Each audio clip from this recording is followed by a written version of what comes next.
Day 2 of the new Zeta A challenge in Arena. Today, I'm playing Zoe, and oh boy, this champion sure is something. You know the drill. 5 games for champ, subscribe and leave a comment if you can guess the average placement and rank at the tier list before the end of the video. No cheating allowed. Heading into game 1, I was expecting the usual, for Zoe, the casual Diddy combo into one shot, and I guess there was some Diddying going on, but most of the time, I didn't have enough damage. But at least I did have a teammate that can CC enemies and set up for nice bubbles.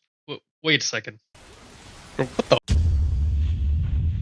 Game 2 also had a teammate go full on hit, but this time it was an Ashe. And during this game, I learned about the pro gamer move called stealing. You see, Zoe is a criminal that can actually rob people by stealing their summoner spells, and this is when I learned that you aren't able to hold summoner spells from previous rounds into the next, as the rounds are too long. Man, I wish my girlfriend said that to me. Just kidding, I don't have one, and my... Oh my god. Game 3, I was landing my combos more consistently, getting the hang of everything, and realized something. Wow, this Zoe champion is kinda useless if you don't land your skill shots. I also learned that you aren't just limited to stealing regular summoner spells. During downtime, you can actually steal special summons and hold on to them like Blade Waltz. Everything was finally making some sense, and then I loaded into a round and realized I wasn't playing Arena anymore.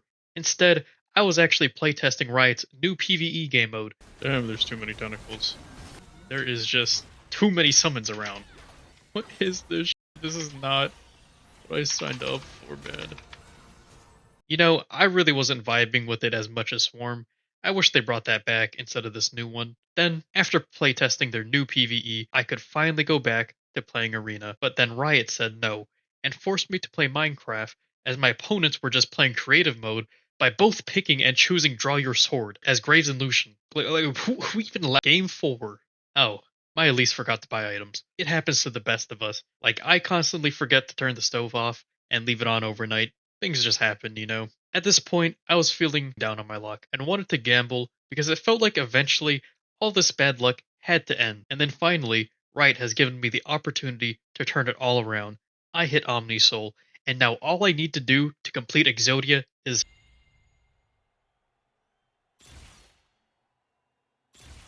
I didn't hit, now what? Well, it's okay. Riot has given me another opportunity to gamble, a free random augment for everybody. How bad can it be? Oh, it's Master of Duality. Oh, I have to fight an Udyr and Shaco the round after. This is when I finally realized that the Chinese government was after me. I don't know what I did to deserve this. I love China. Glory to the CCP. Please release my family. Game 5. This is it. The final game. My last opportunity to make Zoe great again.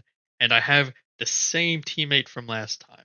It's okay. He actually wasn't bad, despite going the full stat anvil build last game. I believe that we can make a crazy duo.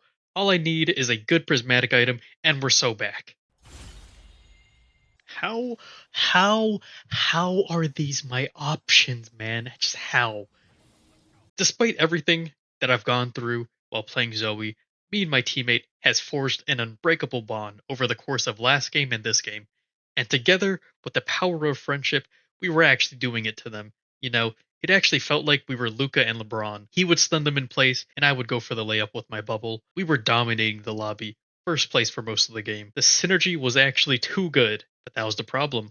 We were doing too good, and during our time of celebration, Thanos was collecting all the Infinity Stones, slowly getting stronger the more rounds pass. And now, it finally comes down to this. Can we beat Thanos with all the Infinity Stones?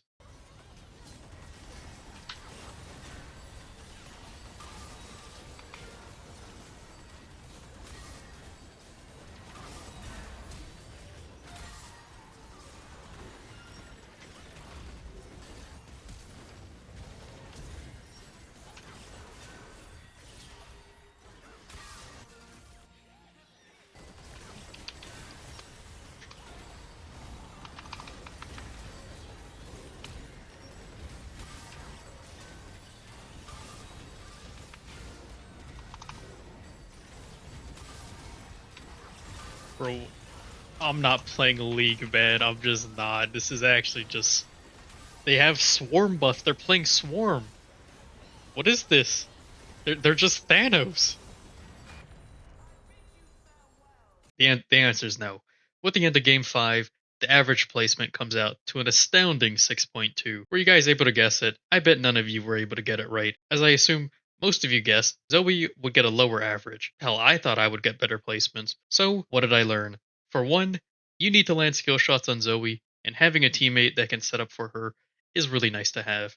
Two, Riot Games is out to get me. I know 5 games is a small sample size, but it actually felt like my options were mid at best. Meanwhile, people are chewing crayons out here and are still winning because they hit the craziest things. Lastly, despite damage being lowered all around, Zoe damage is the same for the most part if you're able to hit at least one good option for her. So with all that said, I will be placing Zoe in the C tier. It's weird. Zoe in SR and Zoe in Arena, they really don't change. They just do the exact same thing, play the exact same thing, do the same amount of damage, do everything, same weaknesses. But I guess the only thing is that in Arena, it's a 2v2, so when you sleep someone, the other person just jumps into their way and blocks the damage. And that was the end of the video. This time for real, I'll probably be streaming whatever time, probably a late stream, probably even later than what I said last time. Hopefully, actually, and then tune in tomorrow or I don't know what day I'm going to upload. Checking someday for Zillion.